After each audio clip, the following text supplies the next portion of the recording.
moisture like sun lays me down. With my mind she runs throughout the night. So tracking down the origins of this confectionery hasn't been easy. Some sources suggest it has its roots inside some 2,000-year-old Babylonian narcotic. Whether that's true or not, I have no idea.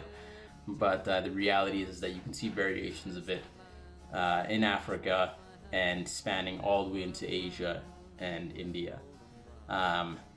In general, though, the modern version of this confectionery, known as Turkish delight, can be tracked down to Istanbul, Turkey, sometime in 1777, and specifically to a man, this ingenious kind of confectioner by the name, I believe it's Ali Muhaddin Bekhir.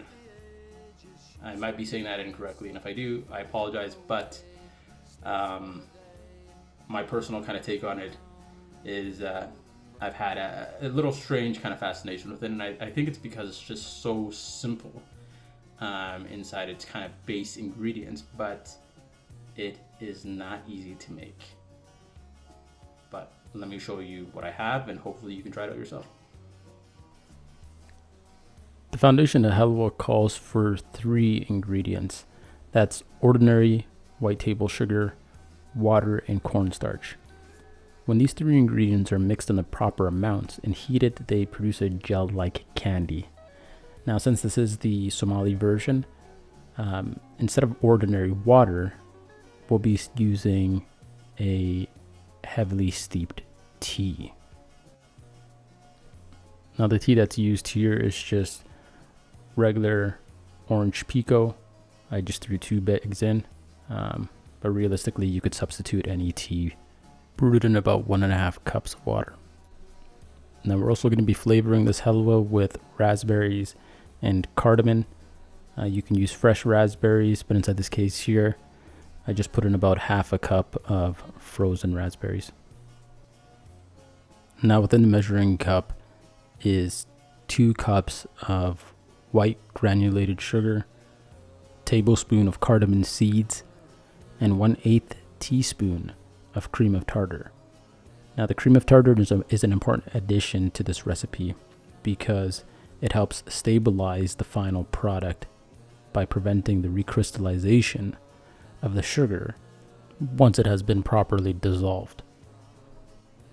Now once the tea has been properly brewed, remove the tea bags and go ahead and mix all the ingredients together. So we're going to be cooking this entire dish within a medium-sized pot.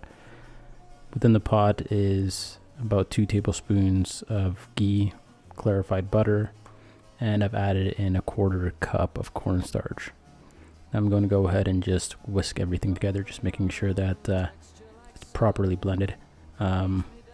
It's not really a necessary step, but I just like to make sure it's properly incorporated before we apply heat.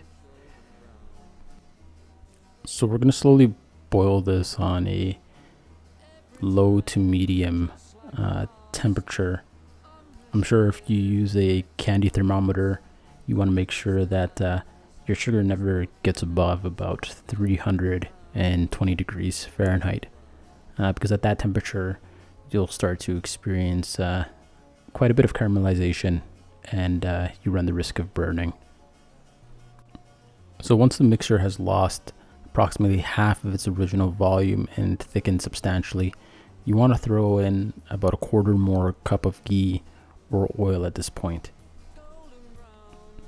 Now the extra oil helps create a buffer between the pot and the actual halwa mixture. This helps with controlling any kind of localized burning that might result accidentally,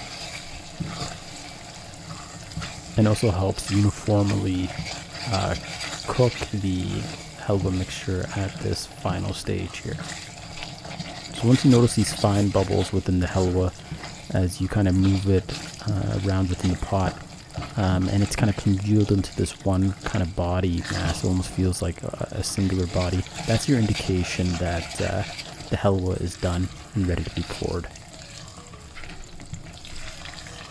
Now keep in mind that it's possible to remove it from the heat earlier. I just prefer this texture when it comes to halwa. I like it a little bit more on the firmer side.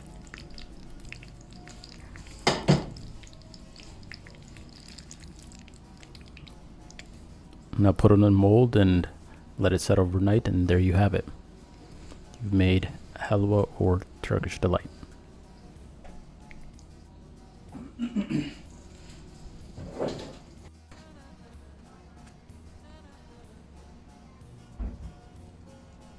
If you've enjoyed this video, don't forget to hit the subscribe button. I'll try to upload a video and new recipe at least once every 2 weeks. Inside the meantime, you can follow me at all.cardamom. That's my Instagram handle. There's just mostly a visual blog of whatever I'm cooking throughout the days. And as usual, thanks for watching.